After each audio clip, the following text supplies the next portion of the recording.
Hello, Internet. Welcome to the show. Thank you for joining us. We've got a lot to talk about here this week. Game 1 of the NBA Finals going down last night. So we'll definitely cover that in great detail and see how we're shaping that out going forward. All of that and more. My name is Darren. That is AJ. And this is the DNA Sports Recap. Roll the intro.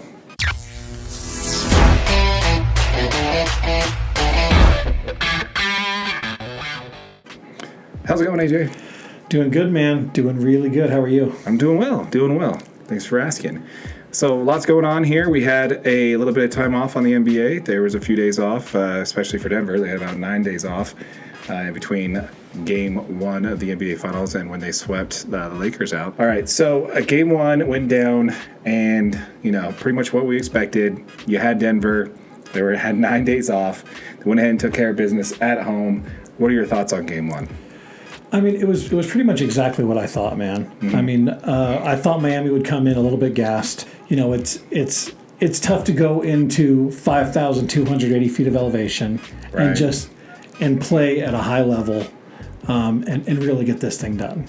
Yeah, the elevation, that's a good point. I didn't even think about that. That's probably going to play huge in this series, especially going forward whenever they're in Denver, right? So with Miami, you have a bunch of people who are role players really stepping up behind Jimmy Butler. And then in Denver, you've got 3 players with length, with talent. You have to stop 3. You can't stop just 1 or 2. You have to stop all 3. I think it's more like 4. That's true. That's true. Michael Porter Jr., Jamal Murray, Aaron Gordon. Yeah. And we haven't even talked about Nikola Jokic yet. Yeah, should have been 3-time MVP, but yeah, that's okay. We're going to keep talking about it through season 1. I'm pretty confident. Pretty confident on that one. It's just a lot for Miami to overcome. Hopefully, they have a chance to step it up and get used to the elevation and start playing better for Game 2. We talked about this. The longer in last episode, the longer it takes for them to close out that series, the Eastern Conference Finals, the harder it was going to be. Yeah, for them to compete in the finals. So. Yeah, and I mean, really, I said it in the last episode. The worst thing that could happen for Miami is this thing goes 7 games, and what happens? It goes 7 games, right? Yeah. So, the best thing that could happen for them would have been to close out Boston a little bit earlier, get a couple more days rest out on there. There's a couple reports that Jimmy Butler's got a bum ankle.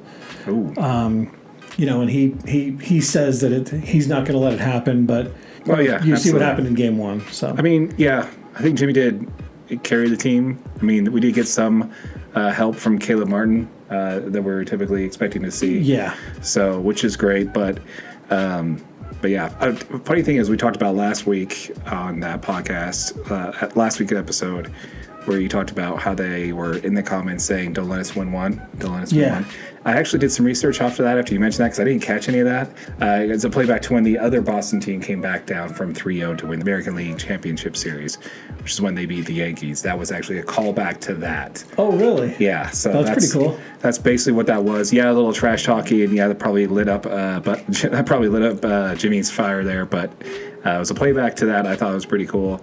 It actually has happened 4 times, by the way, that someone's come back. The only other 2 times, the other 3 times it's happened has been in hockey, where someone's come back from 3-0 from a 3-0 deficit. Yeah. Okay. Once in baseball, 3 times in hockey, and never in the NBA. So that status holds true. So, Game 1 went down pretty much as we were expecting.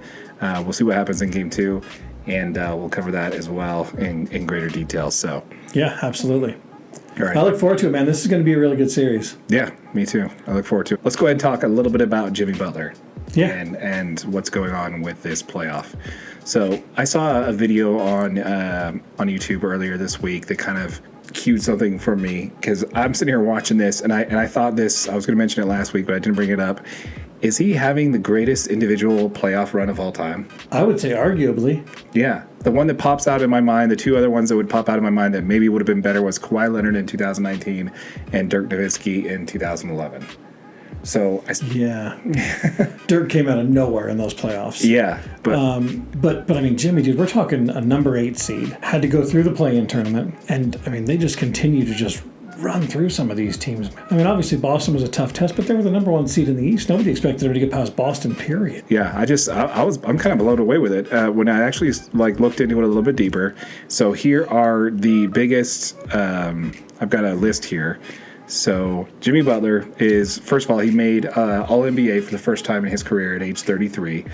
So he All-NBA second team, which makes him a top 10 player in the league. Yeah. Just right there. At 33. First time he made made All-NBA. Yeah. Which is pretty fantastic. But if you look at the most recent ones as far as greatest single season performances, and how we're going to gauge this is based off of their average points per game during the regular season versus what they're doing in the playoffs. Okay. So let's start with the lowest ones. Now, there's a bunch of other ones that would actually fit into this where they improve their points by over 3 points per game, but I'm capping it at 3.9 and kind of going up from there.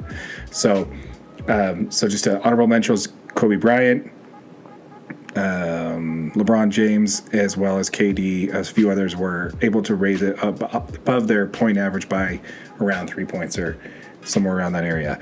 But we're going to start with Kawhi Leonard in 2019. He increased his average points per game by 3.9 points per game. So he went from regular season to playoffs, increasing his average points per game by 3.9 points per game for Toronto. So, that's the lowest one on this list. So let's go ahead Which and jump. is insane. Yeah. So next we're going to talk about is Michael Jordan in 1992. He went from his average points per game, he went up 4.4 points per game. Not even the top one. Only the second one I mentioned here. We have 5 total. Now, in the third, we have Dirk Nowitzki. He, in 2011, increased his average points by 4.7 points per game during that really miraculous run. And I think he earns the second spot, even though this next one, Hakeem Olajuwon, he averaged 5.3 points per game in 1995. But I honestly think that Dirk's was more impressive because he had to go against Miami in their big three. Bosh, Dwayne Wade. And not to mention, he took it all the way. And LeBron. Yeah, exactly. Dallas wins. Yeah, Dallas wins. Yeah, exactly. I believe in each one of these that they won, but we talk all the way from 3.9 to 5.3 points per game. Jimmy Butler, his went from 22.9 points per game in the regular season to 28.5 points per game during the postseason, which is an increase of, drumroll please, 5.6 points per game. At age 33, first time he became All-NBA, which actually, believe it or not, in 2011 was the first time Dirk got it too. What became All-NBA second team. Yeah, so I think it really is between those two, Dirk Nowitzki and Jimmy Butler, who's had the greatest single-season playoff run in history. Now, this can obviously change with the finals now, depending on how Jimmy Butler scores the rest of the playoffs. This can change. And earlier in the series, he actually had a 40-point game. So stuff like, he's not really scoring those kind of points anymore, but I would argue that he doesn't really have to because team players like Caleb Martin has really, role players have really stepped up and kind of, taken advantage of their opportunity. But up to this point, man, you can't take it away from Jimmy Butler, what he's done in this playoff run. So regardless of how this play shakes out, got to tip your cap to Jimmy. Oh, absolutely. Yeah. It's been so fun to watch, dude. I mean, just, being a fan of basketball, period, Jimmy Butler has been the reason you watch NBA basketball. Oh, yeah. To just come out and perform on the level that he does every single night. He brings the intensity. He plays defense. He's a fun player to watch, man. Oh, yeah. Now, as far as Denver, obviously, they're probably heavily favored. They were heavily favored to win Game 1 last night. They're heavily favored to win the series. They are my pick to win the championship going back all the way before the playoffs started. I picked Denver. Yeah, absolutely. I think I had Denver and Boston. Yeah. I think. But I did have that Eastern Conference There's Finals. video evidence somewhere. There's video evidence somewhere. Fact check us down below. Let me know what my call was. What was yours again? What was yours? Yeah, I called Golden State to win it all about 15 times. Oh, okay. Well, it's definitely doable.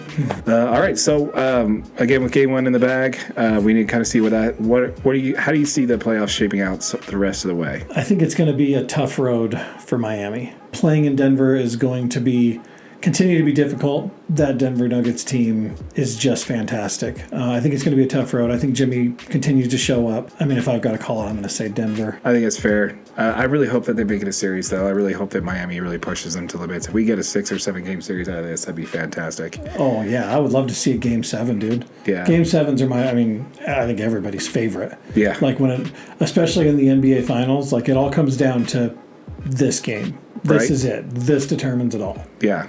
100% agree. I hope that's what we get. We'll see what happens. But yeah, just again, tipping our cap to Jimmy B for putting together the playoff run he's put so far. Hopefully he continues to do so.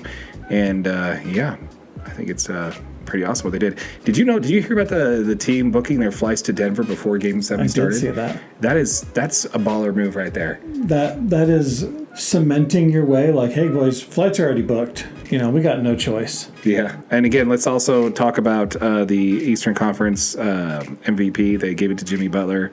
Honestly, I think Caleb Martin deserved it more than he did. He definitely locked down Jaylen Brown, thank you. Jeez. Yep. Jimmy earned it still. Jimmy did for sure. Yeah. I think it was one of those things where it could have gone either way. All right. Well, you got anything else on the NBA? That's it, man. I'm excited for the finals. Me too. It's going to be fun. We'll see what happens the rest of the way. Again, folks, thank you for joining us here on the DNA Sports Recap. Again, folks, this is available. If you're watching this on YouTube, this is available as a podcast. We have the full-length video in the playlist under podcasts, so you can see the full video there. We also are available wherever you find your podcasts. Yep, and if you're watching on YouTube, make sure you like it, share it if you think anybody else might like it, and of course, make sure you hit that subscribe button. Keep commenting. We love engaging with you guys, talking with you. All the fact checks, we appreciate it. Absolutely, yeah. Again, that engagement down below really helps out. If you're listening to this on a podcast, please feel free to leave us a review so we can see some engagement on that side as well. Once again, folks, my name is Darren, that is AJ, and this has been the DNA Sports Recap. Till next time.